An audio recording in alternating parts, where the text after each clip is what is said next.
Good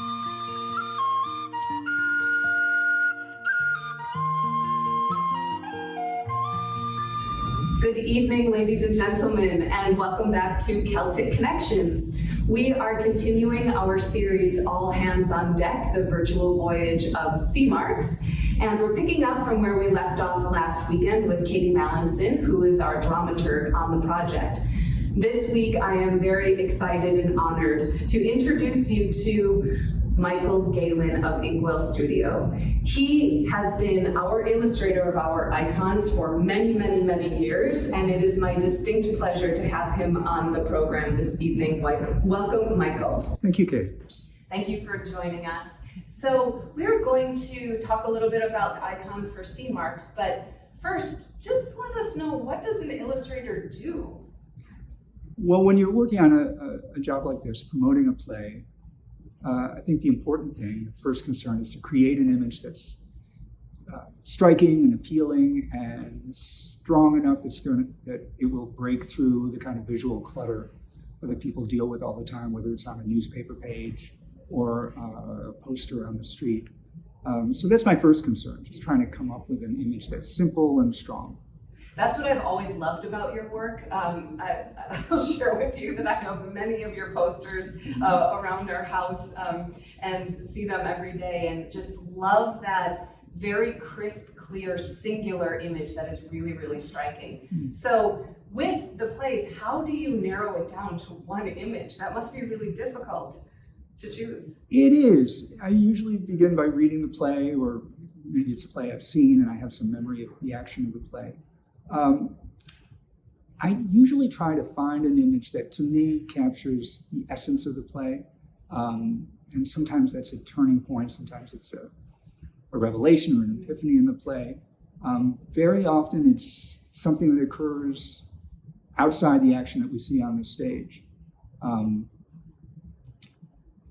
But it usually is a process of trying a bunch of different pencils until I find one that really speaks to me. And then, of course, there's always input from the director of the play, because my goal is not so much to give my interpretation of the play, but the director's sense of how they want to present the play. You have done that to an amazing degree with sea marks. When I saw the image of Chris, I know you're working on one of Kristen as well. Mm-hmm. When I saw the one of Chris, I thought to myself, man, this captures our production of sea marks, our interpretation of the play, and we haven't even done it yet. So for you to hit the nail on the head was such a wonderful thing, to open that email and see the icon. How did you come upon or choose that moment of Collins in the boat? Well, I don't think I've mentioned this to anybody here at the theater, but the very first production I saw from the Irish Classical Theater was Sea Marks. Oh, really? With Vincent O'Neill and Josephine Hogan. Many, many years ago, my wife and I came to a production at the old space on Chippewa. Oh, that's wonderful. And I remember that production very well, and I'm struck by the sense of melancholy and loneliness, and the image of the man in the boat in the curragh pulling out into the ocean just seemed to capture that for me. And I tried a few different things and always looked for visual metaphors, and I thought nets, fishing nets, sort of enmeshing the character of Colin might be a strong image. But ultimately, I liked the image from the boat.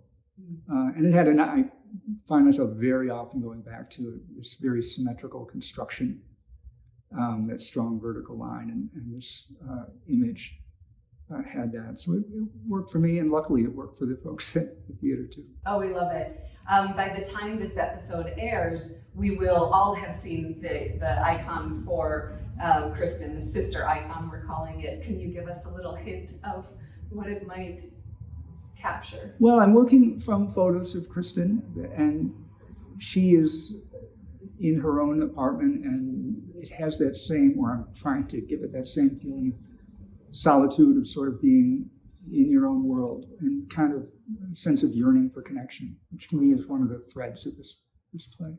The icons will work really well together too. We're looking forward to using them in pair. Yeah, this is kind of a new thing we're trying, and I hope it works. I think it will. Yeah, I think so too, and it really follows suit because this is a historic production for us. We've never recorded a play before, so We are gaining a lot of new territory with this production, and we're really happy to have you on board again. So happy to work together again this season, and thank you for everything that you've done for Irish Classical for all of these years. Oh, thanks so much. Thank you. Thank you, everybody. Remember to tune in next week as we continue our series, same Irish time, same Irish channel. Thank you, and good night.